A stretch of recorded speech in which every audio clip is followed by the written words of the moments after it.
नारायण वासुदेवा। श्रीमन नारायण नारायण नारायण बजमन नारायण नारायण नारायण। श्रीमन नारायण नारायण नारायण बजमन नारायण नारायण नारायण। ओम नमो भगवते वासुदेवाय। भागवत पुराण की जय। आज 7वें स्कंद के 4था अध्याय पढ़ेंगे और 5वां 6ठा 3 अध्याय पढ़ेंगे। हिरण्यकश्यप के अत्याचार और प्रहलाद के गुणों का वर्णन। नारद जी कहते हैं, हे युधिष्ठिर, जब हिरण्यकश्यप ने ब्रह्मा जी से इस प्रकार अत्यंत दुर्लभ वर मांगे, तब उन्होंने उसकी तपस्या से प्रसन्न होने के कारण उसे वो वर दे दिए। ब्रह्मा जी ने कहा, बेटा, तुम जो वर मुझसे मांग रहे हो वे जीवों के लिए बहुत ही दुर्लभ हैं, परंतु दुर्लभ होने पर भी मैं तुम्हें ये सब वर दिए देता हूँ। नारद जी कहते हैं कि ब्रह्मा जी के वरदान कभी झूठे नहीं होते, वे समर्थ और भगवत स्वरूप ही हैं। वरदान मिल जाने के बाद हिरण्यकश्यप ने उनकी पूजा की। तत्पश्चात प्रजापतियों से अपनी स्तुति सुनते हुए वे अपने लोक को चले गए। ब्रह्मा जी से वर प्राप्त करने पर हिरण्यकश्यप का शरीर सुवर्ण के समान कांतिमान एवं हष्ट-पुष्ट हो गया। वह अपने भाई की मृत्यु का स्मरण करके भगवान से द्वेष करने लगा। उस महादैत्य ने समस्त दिशाओं, तीनों लोकों तथा देवता, असुर, नरपति, गंधर्व, गरुड़ और सर्प, सिद्ध, चारण, विद्याधर, ऋषि, पितरों के अधिपति मनु, यक्ष, राक्षस, पिशाचराज, प्रेत, भूतपति, समस्त प्राणियों के राजाओं को जीतकर और अपने वश में कर लिया। यहाँ तक कि उसने विश्व विजयी दैत्य ने लोकपालों की शक्ति और स्थान भी छीन लिए। अब वह नंदनवन आदि दिव्य उद्यानों के सौंदर्य से युक्त स्वर्ग में ही रहने लगा था। स्वयं विश्वकर्मा का बनाया हुआ इंद्र का भवन ही उसका निवास स्थान था। उस भवन में तीनों लोकों का सौंदर्य मूर्तिमान होकर निवास करता था। वह सब प्रकार की संपत्तियों से संपन्न था। उस महल में मूंगे की सीढ़ियाँ, पन्ने के गरचे और स्फटिक मणि की दीवारें, वैदुर्य मणि के खंभे और माणिक की कुर्सियाँ थीं। रंग बिरंगे चंदोबे तथा दूध के फैन से समान शैयाएँ थीं, जिन पर मोतियों की झालर लगी हुई थी और वो शोभायमान हो रही थी।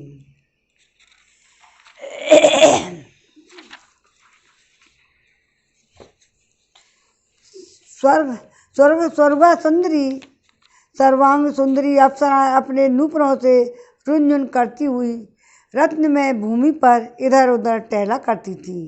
कहीं कहीं उसमें अपना सुंदर मुख देखने लगती थी। उस महेंद्र के महल में महाबली और मनुष्य हिरण्यकश्यप सब लोगों को जीतकर सबका एक छत्र सम्राट बनकर बड़ी स्वतंत्रता से विहार करने लगा। उसका शासन इतना कठोर था कि उससे भयभीत होकर देव दानव उसके चरणों की वंदना करते रहते थे। तो युधिष्ठिर यह उत्कट गंध वाली मदिरा पीकर मतवाला रहा करता था।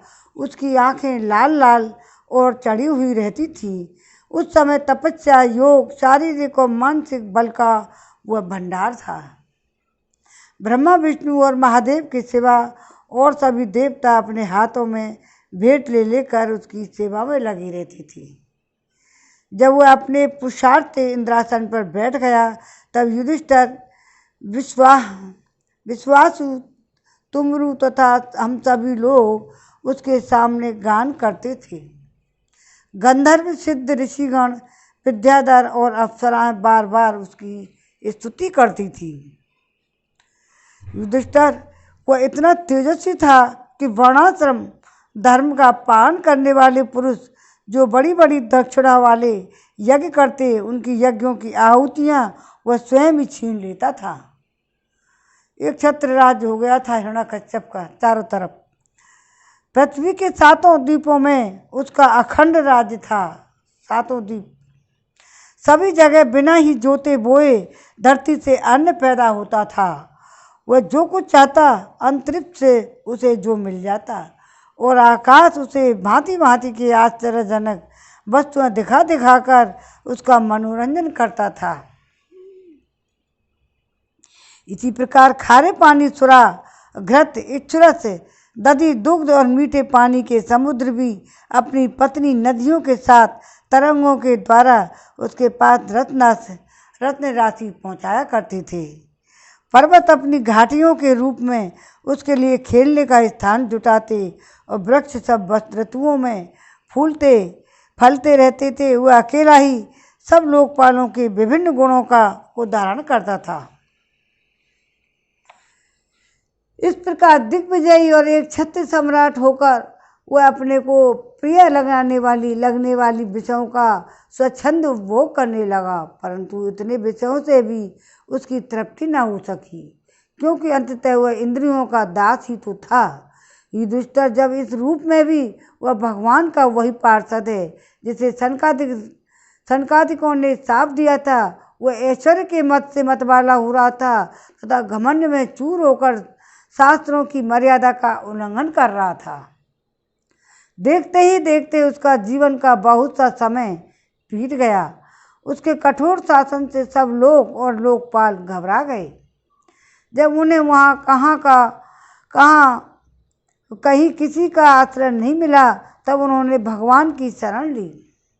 उन्होंने मन ही मन कहा, जहाँ सर्वात्मा जगदीश्वर श्री हरि निवास करते हैं, जिसे प्राप्त करके शांत और निर्मल सन्यासी महात्मा फिर लौटते नहीं हैं, भगवान के उस परम धाम को हम नमस्कार करते हैं। चिन्मन नारायण नारायण नारायण, भजमन नारायण नारायण नारायण। इस भाव से अपनी इंद्रियों को संयम और मन को समाहित करके उन लोगों ने खाना पीना सब छोड़ दिया और निर्मल हृदय से भगवान की आराधना करने लगे, नारायण भगवान की। एक दिन उन्हें मेघ के समान गंभीर आकाशवाणी सुनाई पड़ी। उसकी ध्वनि से दिशाएं गूंज उठी। साधुओं को अभय देने वाली वह वाणी यूँ थी, श्रेष्ठ देवताओं, डरो मत, तुम सब लोगों का कल्याण हो। मेरे दर्शन से प्राणियों को परम कल्याण की प्राप्ति हो जाती है। इस नीच दैत्य को दुष्टता का मुझे पहले से ही पता है, मैं इसको मिटा दूंगा। अभी कुछ दिनों तक समय की प्रतीक्षा करो। कोई भी प्राणी जब देवता और वेद, गाय, ब्राह्मण, साधु, धर्म और मुझसे द्वेष करने लगता है, तब शीघ्र उसका विनाश हो जाता है। जब वह अपने बैरहीन, शांत और महात्मा पुत्र प्रहलाद से द्रोह करेगा, उसका अनिष्ट करना चाहेगा, तब वर के कारण शक्ति संपन्न होने पर भी इसे मैं अवश्य ही मार डालूंगा। नारद जी कहते हैं, सबके हृदय में ज्ञान का संचार करने वाले भगवान ने सब देवताओं को यह आदेश दिया। तब वे उन्हें प्रणाम करके लौट गए। उनका सारा उद्वेग मिट गया। उन्हें ऐसा मालूम होने लगा कि हिरण्यकश्यप मर गया।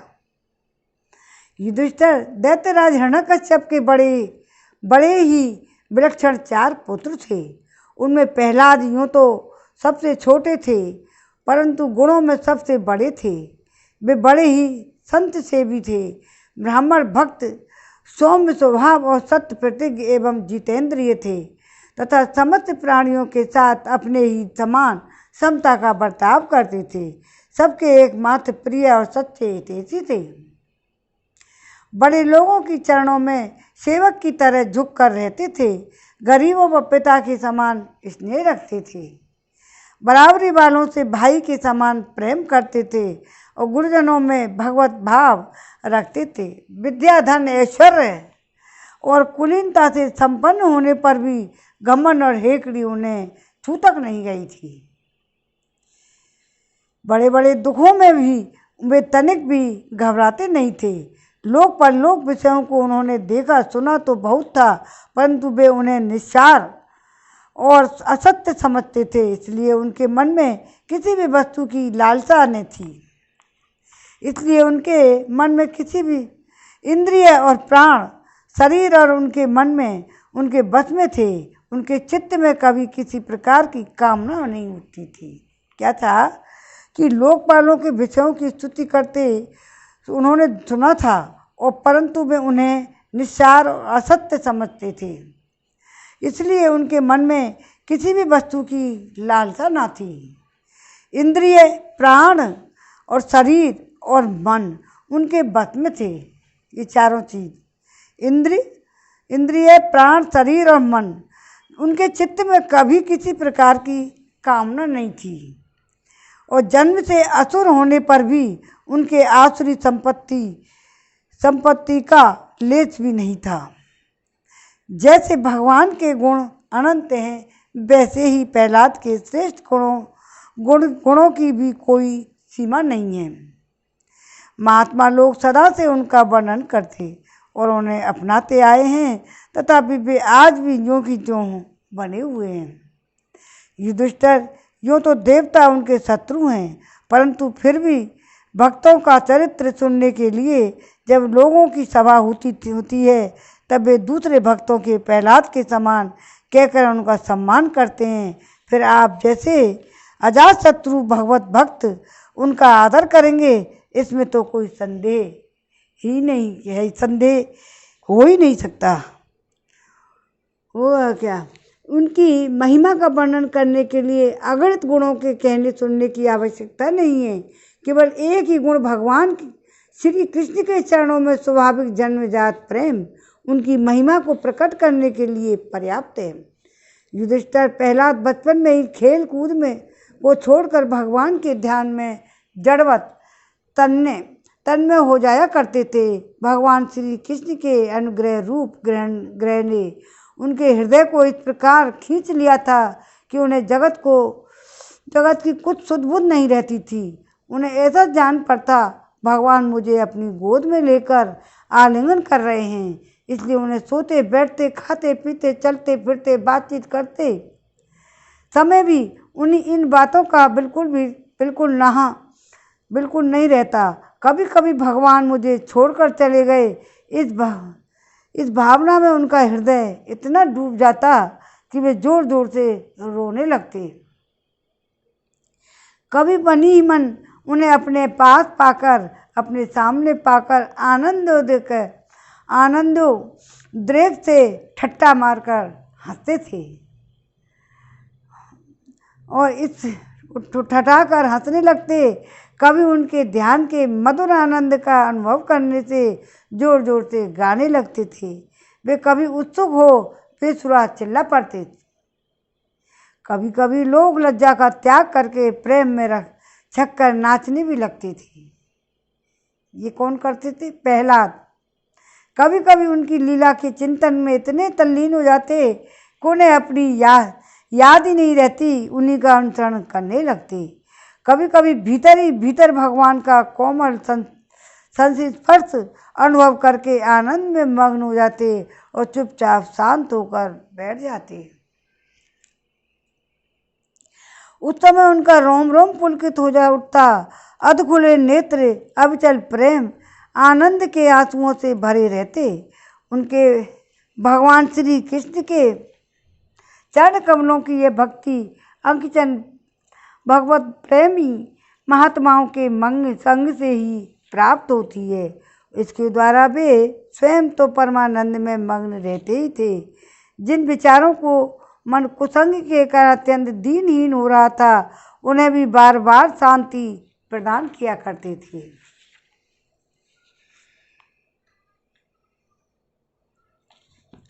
युधिष्ठिर, प्रहलाद भगवान के परम प्रेमी भक्त, परम भाग्यवान और ऊंची कोट के महात्मा थे। हिरण्यकश्यप ऐसे साधु पुत्र को भी अपराधी बतलाकर उनका अनिष्ट करने की चेष्टा करने लगा। युधिष्ठिर ने पूछा, नारद जी, आपका व्रत अखंड है।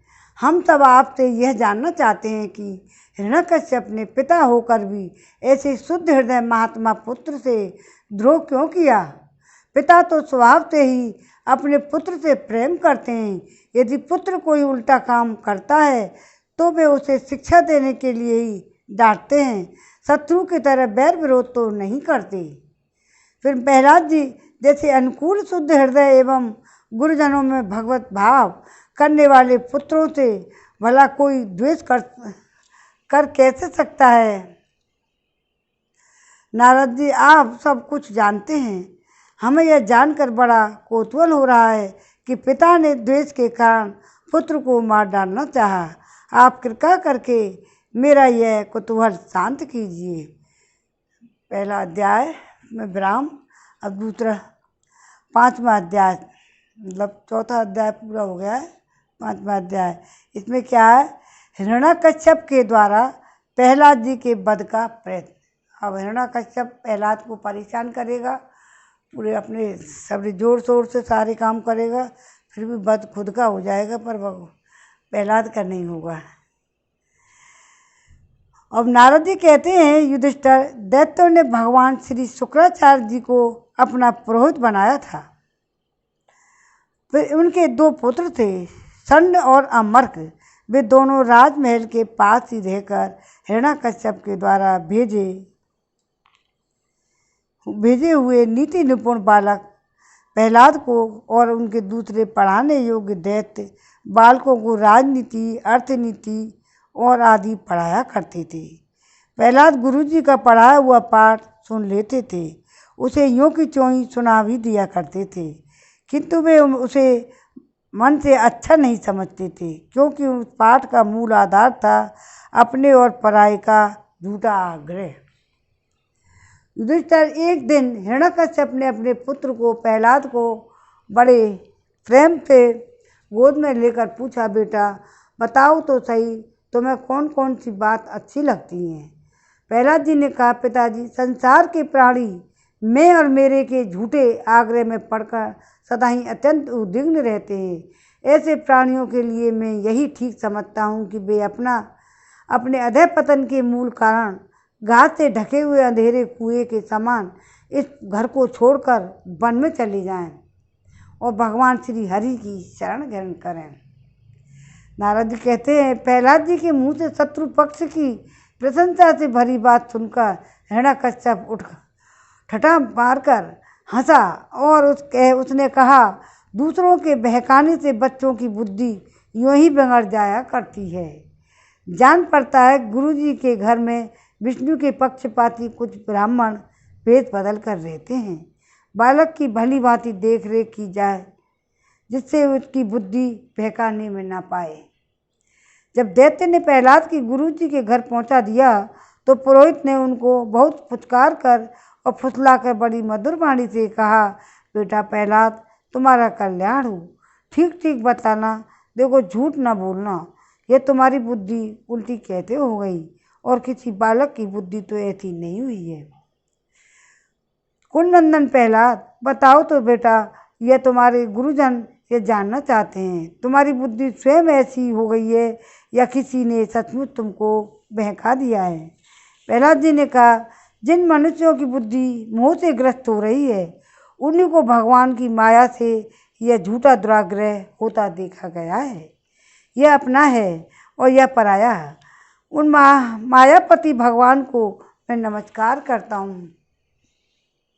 वे भगवान ही जब कृपा करते हैं तब मनुष्यों की पार्श्विक बुद्धि नष्ट हो जाती है, और पशु बुद्धि के कारण ही है ये मैं हूँ और यह मेरा है, यह मुझसे भिन्न है, इस प्रकार का झूठा भेदभाव पैदा होता है। वहाँ परमात्मा यह आत्मा है। अज्ञानी लोग अपने और पराये का भेद करके उसी का वर्णन किया करते हैं। उनका यह न जानना भी ठीक ही है, क्योंकि उसके तत्व को जानना बहुत कठिन है। ब्रह्मा आदि बड़े बड़े वेदज्ञ भी उनके विषय में मोहित हो जाते हैं। वही परमात्मा आप लोगों के शब्दों में मेरी बुद्धि बिगाड़ रहा है। गुरुजी जैसे चुंबक के पास लोहा स्वयं खिंच आता है, वैसे ही चक्रपाणी भगवान की स्वच्छंद इच्छा शक्ति से मेरा चित्त भी संसार से अलग होकर उनकी ओर बरबस खिंच जाता है। नारद जब प्रहलाद ने ऐसे शब्द बोले, तो नारद जी कहते हैं कि परम ज्ञानी प्रहलाद अपने गुरुजी से इतना कहकर चुप हो गए। और पुरोहित बेचारे राजा के सेवक और पराधीन थे, वे डर गए। उन्होंने क्रोध से प्रहलाद को झड़क दिया और कहा, अरे कोई मेरा वेद तो लाओ, यह हमारी कीर्ति में कलंक लगा रहा है। इस दुर्बुद्धि कुलंगार को ठीक करने के लिए चौथा उपाय दंड ही उपयुक्त होगा। दैत्य वंश के चंदन वन में यह कांटेदार बबूल कहाँ से पैदा हो गया है? जो विष्णु इस वन की जड़ काटने में कुल्हाड़ी का काम करते हैं, यह नादान बालक उन्हीं की भेंट बन रहा है और सहायक हो रहा है। इस प्रकार गुरुजी ने तरह तरह की डांट डपट लगाकर प्रहलाद जी को धमकाया और अर्थ धर्म और काम संबंधी शिक्षा दी। कुछ समय के बाद जब गुरुजी ने देखा प्रहलाद ने साम दाम भेद दंड और आदि सभी संबंधों की सारी बातें जान ली, तब वे उन्हें उनकी माँ के पास ले गए। माता ने बड़े लाड़ प्यार से उन्हें सुनहला धुलाकर अच्छी तरह गहने कपड़ों से सजा दिया।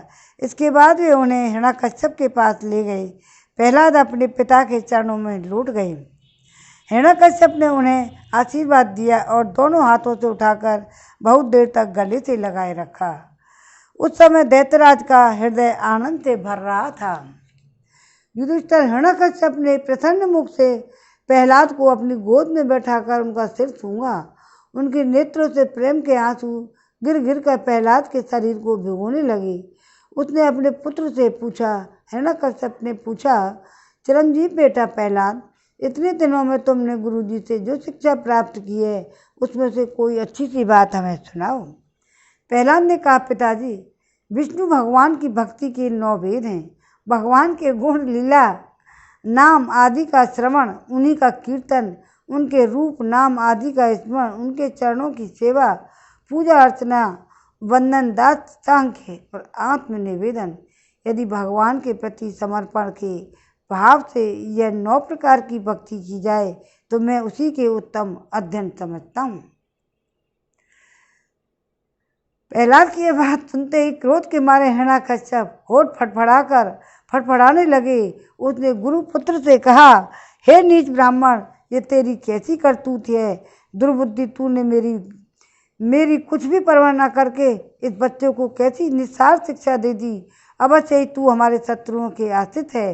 संसार में ऐसे दुष्टों की कमी नहीं है जो मित्र का बाना पर धारण कर छिपे छिपे शत्रु का काम करते हैं, परंतु उनकी कलाई ठीक वैसे ही खुल जाती है जैसे छिपकर पाप करने वाले का पाप समय पर रोग के रूप में प्रकट होकर उनकी पोल खोल देता है। गुरुपुत्र ने कहा, इंद्र शत्रु, आपका पुत्र जो कुछ कह रहा है वह मेरा या किसी बहकाने से नहीं कह रहा। हे राजन, यह तो इसकी जन्मजात स्वाभाविक बुद्धि है। आप क्रोध शांत कीजिए, व्यर्थ में हमें दोष न लगाइए। नारद जी कहते हैं, युधिष्ठिर, जब गुरुजी ने ऐसा उत्तर दिया तब हिरण्यकश्यप ने फिर प्रहलाद से पूछा, क्यों रे, यदि तुझे ऐसी अहित करने वाली खोटी बुद्धि गुरुमुख से नहीं मिली तो बता कहाँ से प्राप्त हुई है? प्रहलाद जी ने कहा, पिताजी, संसार के लोग तो पिसे हुए पीस रहे हैं, चबाए हुए को चबा रहे हैं। उनकी इंद्रियां बस में न होने के कारण वे भोगे हुए विषयों को ही फिर से भोगने के लिए संसार रूपी घोर नरक की ओर जा रहे हैं। ऐसे ग्रहशक्त पुरुषों की बुद्धि अपने आप किसी के सिखाने से अथवा अपने जैसे लोगों से संग से भगवान श्री कृष्ण में नहीं लगती।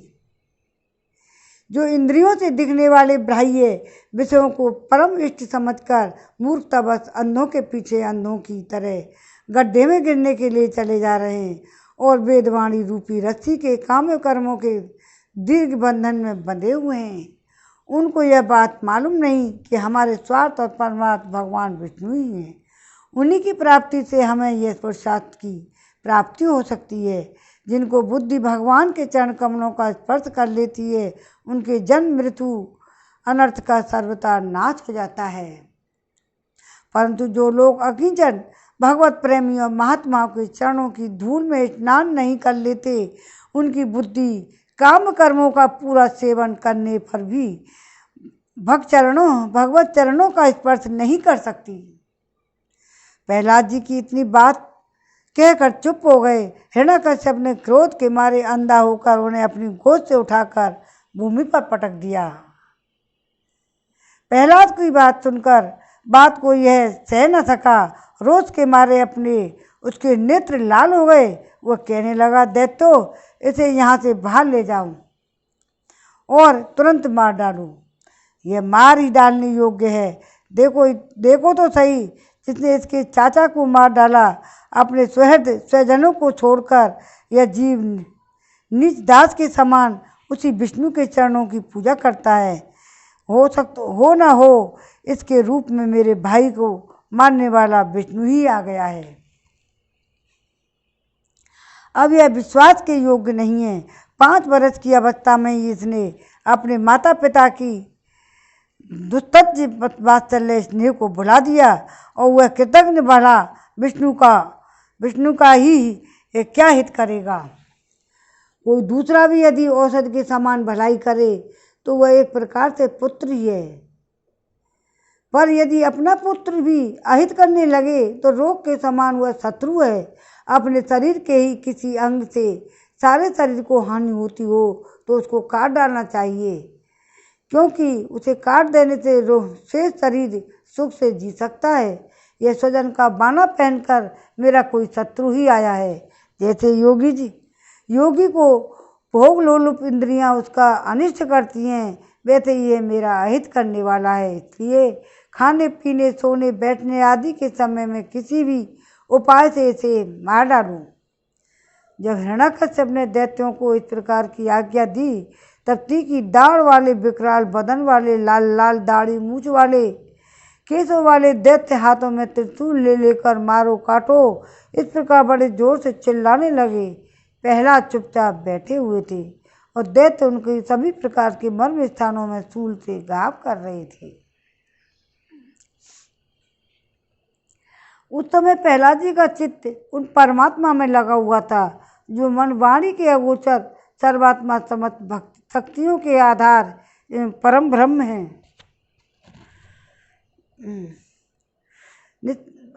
परम ब्रह्म है, इसलिए उनके सारे प्रहार ठीक वैसे ही निष्फल हो गए जैसे भागीहीनों के बड़े बड़े उद्योग धंधे व्यर्थ हो जाते हैं। युधिष्ठिर, जब शूलों के मार से प्रहलाद के शरीर पर कोई असर नहीं हुआ, जब भगवान जिसका साथ देते उसका कुछ नहीं बिगाड़ सकता कोई। युधिष्ठिर, जब शूलों की मार से प्रहलाद के शरीर पर कोई असर नहीं हुआ, तब हिरण्यकश्यप को बड़ी शंका हुई और वह प्रहलाद को मार डालने के लिए बड़े हट से भांति भांति के उपाय करने लगा। उसने बड़े बड़े मतवाले हाथियों से कुचलवाया, विद्दर सांपों से डसवाया, पुरोहितों से कृत्य राक्षसी उत्पन्न कराई, पहाड़ों की चोटी से नीचे डलवा दिया और सम्रासुर से अनेकों प्रकार की माया का प्रयोग करवाया, अंधेरी कोठरियों में बंद करा दिया, विष पिलाया और खाना भी बंद कर दिया। बर्फीली जगहों में दहकती हुई आग और समुद्र में बारी बारी से डलवाया, आंधी में छोड़ दिया गया है, पर्वतों के नीचे दबाया दिया, परंतु इनमें से किसी भी उपाय से वह अपने पुत्र निष्पाप प्रहलाद का बाल बांका भी नहीं कर सका। जाको राखे साइया मार सके ना कोई। अब तो प्रहलाद का बाल बांका भी नहीं कर सका। अपनी व्यवस्था देखकर हिरण्यकश्यप को बड़ी चिंता हुई। उसे प्रहलाद को मारने के लिए और कोई उपाय नहीं सूझ पड़ा। वह सोचने लगा, इसे तो मैंने बहुत कुछ बुरा भला कहा, मार डालने के लिए बहुत से उपाय किए, परंतु यह मेरे द्रोह और दुर्व्यवहार से बिना किसी की सहायता से अपने प्रभाव से बचता जा रहा गया और यह बालक होने पर भी समझदार है, मेरे पास ही निशंक भाव से रहता है। हो ना हो इसमें कुछ सामर्थ्य अवश्य है। जैसे सुने सेब अपने पिता की करतूतों से उसका विरोधी हो गया था, वैसे ही यह भी मेरे किए हुए अपकारों को न भूलेगा। न तो यह किसी से डरता है न उसकी मृत्यु होती है। इसकी शक्ति था नहीं है, अवश्य इसमें विरोध से मेरी मृत्यु होगी। यह संभव है, न हो भी संभव है और न भी हो। इस प्रकार सोच विचार करते करते उसका चेहरा कुछ उतर गया। शुक्राचार्य के पुत्र षंड और अमर्क ने जब देखा कि हिरण्यकश्यप तो मुंह लटका कर बैठा हुआ है, तब उन्होंने एकांत में जाकर उससे यह बात कही, स्वामी, आपने अकेले ही तीनों लोगों पर विजय प्राप्त कर ली। आपकी बहुत टेढ़ी करने पर ही सारे लोकपाल कांप उठते हैं। हमारे देखने में तो आपके लिए चिंता की कोई बात नहीं है। भला बच्चों के खिलवाड़ में भी भलाई बुराई सोचने की कोई बात नहीं है। अब अलग से बता रहे हैं कि सुनसेप कौन था? अजिगर्त का मझला पुत्र था। सुनसेप आया ना अभी एक शब्द। तो उसे पिता ने वरुण के यज्ञ में बलि देने के लिए हरिश्चंद्र के पुत्र रोहताश के साथ हाथ भेज दिया था। तब उसके मामा विश्वामित्र जी ने उसकी रक्षा की। वह अपने पिता से विरुद्ध होकर उनके विपक्षी विश्वामित्र जी के ही गोत्र में हो गया। यह कथा आगे 9वें स्कंद में 7वें अध्याय में बताई जाएगी। अब जब तक अपने पिता शुक्राचार्य नहीं आ जाते, तब तक यह डर कर कहीं भाग ना जाए, इसलिए इसे वरुण के पासों से बांध रखिए। प्राय ऐसा होता है कि अवस्था में बुद्धि के साथ साथ गुरुजनों की सेवा बुद्धि सुधर जाया करती है। हिरण्यकश्यप ने अच्छा ठीक है कहकर गुरुपुत्रों की सलाह मान ली और कहा कि इसे उन धर्मों का उपदेश करना चाहिए जिनका पालन गृहस्थ नरपति किया करते हैं। युधिष्ठिर इसके बाद पुरोहित उन्हें लेकर पाठशाला में गए। क्रमशः धर्म, अर्थ, काम, मोक्ष काम इन तीनों पुरुषार्थों की शिक्षा देने लगी। प्रहलाद वहाँ अत्यंत नम्र सेवक की भांति रहते थे, परंतु गुरुओं की वह शिक्षा प्रहलाद को अच्छी नहीं लगी, क्योंकि गुरु उन्हें केवल अर्थ, धर्म और काम की ही शिक्षा देते थे। यह शिक्षा केवल उन लोगों के लिए है जो राग, द्वेष आदि द्वंद्व विषय भोगों में रस ले रहे हों। एक दिन गुरुजी गृहस्थी के काम में कहीं बाहर चले गए थे। छुट्टी मिल जाने के कारण समवयस्क बालकों को प्रहलाद जी को खेलने के लिए पुकारा। प्रहलाद जी परम ज्ञानी थे। उनका प्रेम देखकर उन्होंने उन बालकों को ही बड़ी मधुर वाणी से पुकार कर अपने पास बुला लिया। उनसे उनके जन्म मरण की गति भी छिपी नहीं थी। उन पर कृपा करके हंसते हुए वे उन्हें उपदेश करने लगे। युधिष्ठिर वे सब भी अभी बालक ही थे, इसलिए राग, द्वेष, प्राण, विषय भोगी पुरुषों के उपदेशों से और चेष्टाओं से उनकी बुद्धि अभी दूषित नहीं हुई थी। इसी से और प्रहलाद के प्रति आदर बुद्धि होने से उन सब ने अपनी खेल कूद की सामग्रियों को छोड़ दिया और प्रहलाद जी के पास जाकर उनके चारों ओर बैठ गए। उनके उपदेशों में मन लगाकर बड़े प्रेम से एकटक उनकी ओर देखने लगे। भगवान के परम प्रेमी भक्त प्रहलाद का हृदय उनके प्रति करुणा और मैत्री के भाव से भर गया तथा उनसे कहने लगे। अब 4था अध्याय पूरा हुआ। 5वां अध्याय में विराम हो गया। 6ठा अध्याय पढ़ेंगे। प्रहलाद जी का असुर बालकों को उपदेश देना। प्रहलाद जी ने कहा, मित्रों, इस संसार में मनुष्य जन्म का दुर्लभ है। इसके द्वारा अविनाशी परमात्मा की प्राप्ति हो सकती है। श्रीमन नारायण नारायण नारायण भजमन नारायण नारायण नारायण। प्रहलाद जी अब ऐसी बात बच्चों से करने लगे। कह रहे, मित्रों, इस संसार में मनुष्य जन्म का बड़ा दुर्लभ है। मनुष्य जन्म लेना यूं ही नहीं मिल जाता। इसके द्वारा अविनाशी परमात्मा की प्राप्ति हो सकती है, परंतु पता नहीं इसका अंत हो जाए।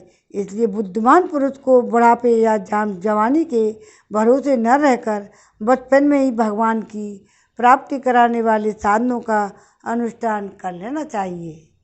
इस मनुष्य जन्म में भगवान के चरणों की शरण लेना ही जीवन की एकमात्र सफलता है, क्योंकि भगवान समस्त प्राणियों के स्वामी, सुहृद, प्रियतम और आत्मा हैं।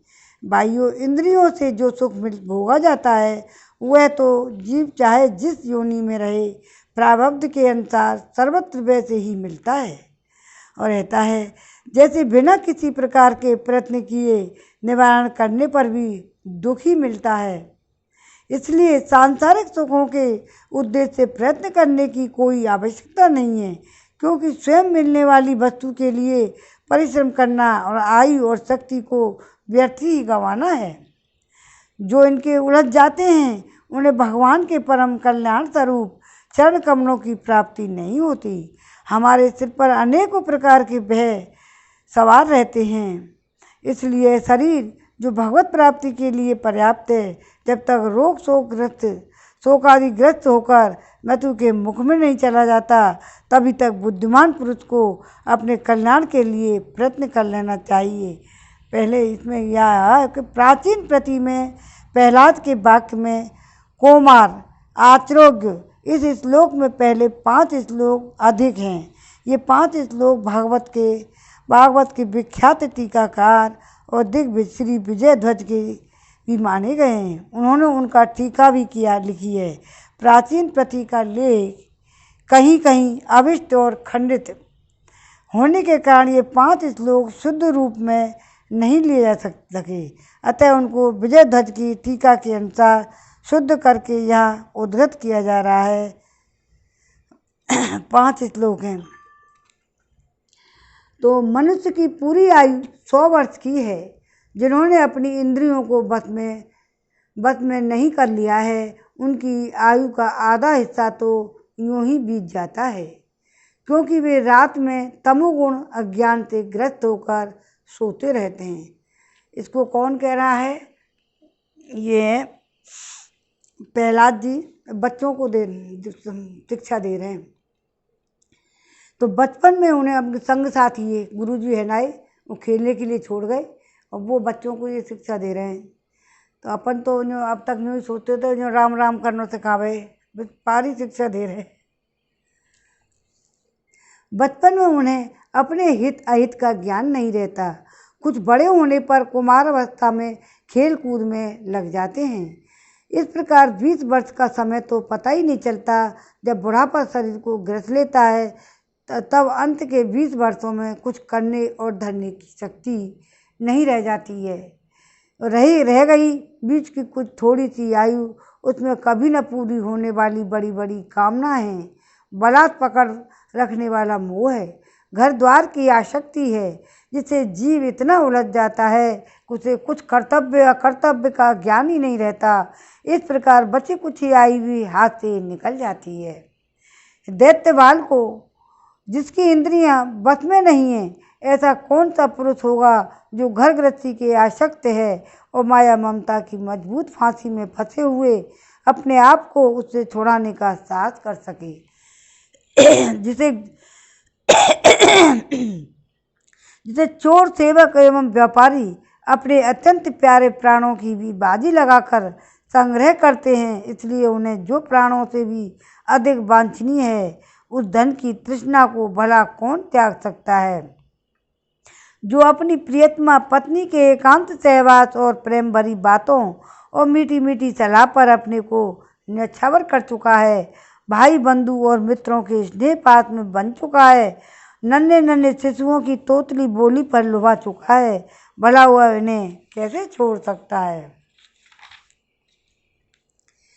जो अपनी ससुराल गई हुई प्रिय पुत्रियों और पुत्रों और भाई बहनों और दीन अवस्था को प्राप्त माता पिता, बहुत सी सुंदर सुंदर बहुमूल्य सामग्रियों से सजे हुए घरों और कुल परंपरागत जीविका के साधनों तथा पशुओं और सेवकों के निरंतर स्मरण में रम गया है, वह भला कैसे छोड़ सकता है। प्रहलाद जी अपने संग साथियों के लिए ये शिक्षा दे रहे हैं। और जो जनेंद्रिय और रसेंद्रियों के सुखों को ही सर्वस्व मान बैठा है, जिसकी भोग वासनाएं कभी तृप्त नहीं होती, जो लोभवश कर्म पर कर्म करता हुआ रेशम के कीड़ों की तरह अपने को और अपने कड़े बंधन को जकड़ता जा रहा है, जिसके मोह की कोई सीमा नहीं है, वह उनसे किस प्रकार विरक्त हो सकता है, कैसे उनका त्याग कर सकता है। यह मेरा कुटुंब है। ये इस भाव से उसमें इतना रम जाता है कि उसी के पालन पोषण के लिए अमूल्य आयु को गंवा देता है। उसे यह भी नहीं जान पड़ता कि मेरे जीवन का वास्तविक उद्देश्य नष्ट हो रहा है। भला इस प्रमाद की भी कोई सीमा है। यदि इन कामों में कुछ सुख मिले तो भी एक बात है, परंतु यहाँ तो जहाँ जाता है वहीं वहीं दैहिक दैविक और भौतिक ताप उसको हृदय को जलाते ही रहते हैं, फिर भी वैराग का उदय नहीं होता। कितनी विडम्बना है कुटुंब की।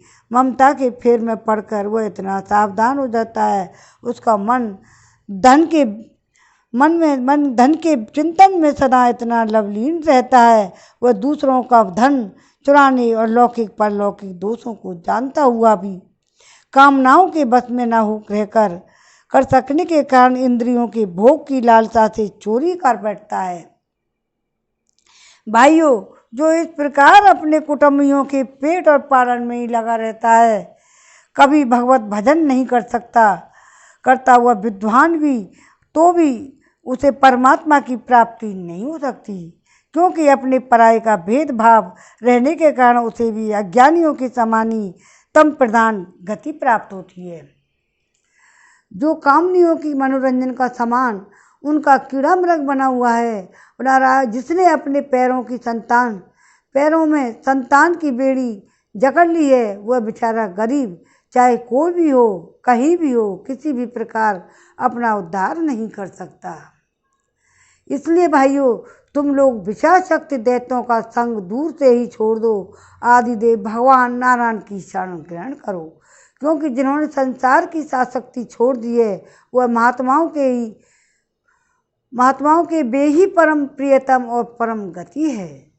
मित्रों, भगवान को प्रसन्न करने के लिए कोई बहुत परिश्रम या प्रयत्न नहीं करना पड़ता, क्योंकि वे समस्त प्राणियों की आत्मा है और सर्वत्र सबकी सत्ता के रूप में स्वयं सिद्ध वस्तु हैं। ब्रह्मा से लेकर तिनके तक छोटे बड़े समस्त प्राणियों में, पंचभूतों से बनी हुई वस्तुओं में, पंचभूतों में, सूक्ष्म तन्मात्राओं में, महतत्व में, तीनों गुणों में, गुणों की साम्य अवस्था, प्रकृति में एक ही अविनाशी परमात्मा विराजमान है। वे ही समस्त सौंदर्य और माधुर्य ऐश्वर्यों की खान है।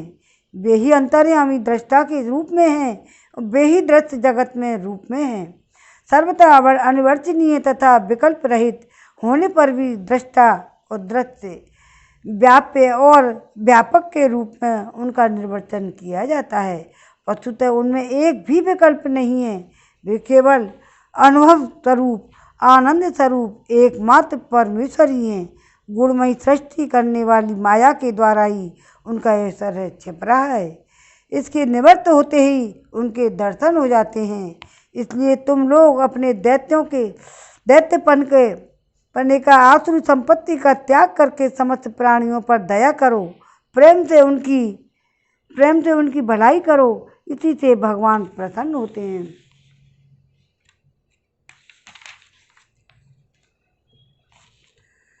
आदि नारायण अनंत भगवान के प्रसन्न हो जाने पर ऐसी कौन सी वस्तु है जो नहीं मिल जाती।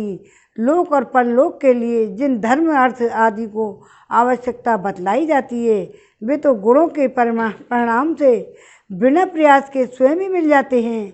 जब हम भगवान के चरणामृत को सेवन करने और उनके नाम गुणों का कीर्तन करने में लगे हैं, तब हमें मोक्ष की भी क्या आवश्यकता है। तो शास्त्रों में धर्म, अर्थ और काम, इन तीनों पुरुषार्थों का भी वर्णन है। आत्मविद्या, कर्मकांड, न्याय, तर्कशास्त्र, दंड नीति और जीविका के विविध साधन, ये सभी वेदों के प्रतिपाद्य विषय हैं। परंतु यदि ये अपने परम हितैषी परम पुरुष भगवान श्री हरि को समर्पण करने में सहायक हैं, तभी मैं इन सत्य सार्थक मानता हूँ। अन्यथा ये सब के सब निरर्थक हैं। यह निर्मल ज्ञान जो मैंने तुम लोगों को दिया है, तुम लोगों को बतलाया है, बड़ा ही दुर्लभ है। इससे पहले नर और नारायण ने नारद जी को उपदेश किया था। और ज्ञान और उन सब लोगों को प्राप्त हो सकता है जिन्होंने भगवान के अनन्यमयी प्रेम अंकचंद भक्तों के चरण कमलों की धूलि में से अपने शरीर को नहला दिया है। यह विज्ञान सहित ज्ञान विशुद्ध भागवत धर्म है। इसे मैंने भगवान का दर्शन कराने वाली देव ऋषि नारद जी के मुँह से ही पहले सुना था। नारद जी ने ही तो लालन पालन किया था प्रहलाद जी का, तो उन्हें सब कुछ जब शिक्षा दे दी। अब वो सारी शिक्षा बच्चों को बता दिए। तो इसे मैंने भगवान का दर्शन कराने वाली देव ऋषि नारद जी के मुँह से सुना था, पहल सुना था। प्रहलाद जी के सहपाठियों ने पूछा, प्रहलाद जी, इन दोनों गुरुपुत्रों को छोड़कर और किसी गुरु को तो न तुम जानते हो न हम, ये ही हम सब बालकों के शासक हैं। तुम एक तो अभी छोटी अवस्था के हो, दूसरे जन्म से ही महल में अपनी माँ के पास रहे हो। तुम्हारा परमात्मा नारद जी से मिलना कुछ असंगत सा जान पड़ता है। प्रियवर, यदि इस विषय में विश्वास दिलाने वाली कोई बात हो तो तुम उसे कहकर हमारी शंका मिटा दो। तीसरा अध्याय में विराम हो जाता है। अब हम कल बताएंगे इसके बारे में। प्रहलाद जी द्वारा माता के गर्भ में प्राप्त हुए और नारद जी का उपदेश बताएंगे बच्चों को। श्रीमन नारायण नारायण। श्री भागवत भगवान की है आरती, पापियों को पाप से है तारती। श्री भागवत भगवान की है आरती, पापियों को पाप से है तारती। ये अमर ग्रंथ, ये मुख्य पंथ, ये पंचम वेद निराला, नव ज्योति जगाने वाला। ये अमर ग्रंथ, ये मुख्य पंथ, पंचम वेद निराला, नव ज्योति जगाने वाला। हरि गाने ही वरदाने ही, जग की मंगल की आरती, पापियों को पाप से है तारती। श्री भागवत भगवान की है आरती, पापियों को पाप से है तारती। ये शांति गीत पावन पुनीत, कोप मिटाने वाला, हरि दरस दिखाने वाला। ये शांति गीत पावन पुनीत, सा कोप मिटाने वाला, हरि दरस दिखाने वाला। है सुख करनी है दुख हरनी, मधुसूदन की आरती, पापियों को पाप से है तारती। श्री भागवत भगवान की है आरती, पापियों को पाप से है तारती।